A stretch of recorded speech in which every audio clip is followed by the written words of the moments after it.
जब युद्ध समाप्ति की ओर था और रावण मृत्यु की सीमा पर लेटा हुआ था, तब उसने ऐसे विचार प्रकट किए जिन्हें सुनकर स्वयं श्री राम भी कुछ पल के लिए मौन हो गए। रावण ने कहा, मेरे जीवन में कई इच्छाएं थीं, पर ये इच्छाएं सत्ता की नहीं बल्कि सृष्टि को बदल देने की क्षमता रखती थीं।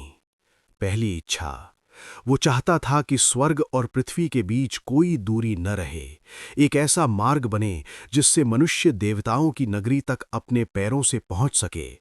यदि ऐसा हो जाता तो स्वर्ग और नरक का रहस्य सदा के लिए समाप्त हो जाता। दूसरी इच्छा, रावण के अनुसार संसार का सबसे बड़ा दुख तब होता है जब पिता अपने जीवित रहते पुत्र की मृत्यु देखे।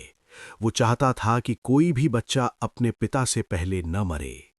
तीसरी इच्छा, वो मृत्यु के नियमों को समझना चाहता था, एक ऐसा साधन बनाना चाहता था जिससे मनुष्य अपने अंतिम क्षणों में स्वयं देख सके कि उसके जीवन का पलड़ा पुण्य में भारी है या पाप में।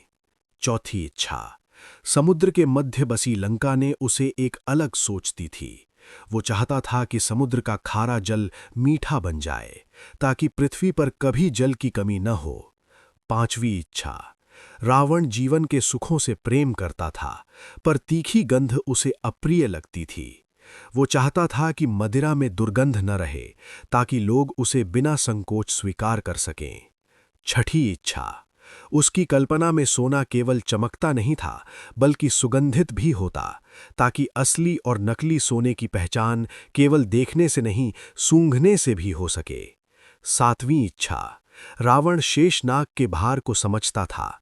वो चाहता था कि सृष्टि का बोझ उठाने वाले शेषनाग को विश्राम मिले और उनके स्थान पर एक ऐसा स्तंभ बने जो पूरी पृथ्वी को संभाल सके।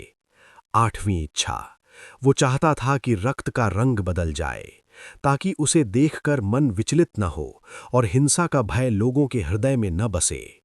नवीं और अंतिम इच्छा, रावण जानता था कि रंग के आधार पर मनुष्य मनुष्य को आंकता है। वो चाहता था कि संसार में रंग का भेद ही न रहे ताकि किसी को उसके रूप के कारण अपमान न सहना पड़े। और ये सब कहने के बाद रावण मौन हो गया। अब प्रश्न ये है, क्या वो केवल एक राक्षस था या एक ऐसा विचारक जिसकी सोच समय से बहुत आगे थी? आपको रावण की कौन सी इच्छा सबसे गहरी लगी? कमेंट में जरूर लिखिए।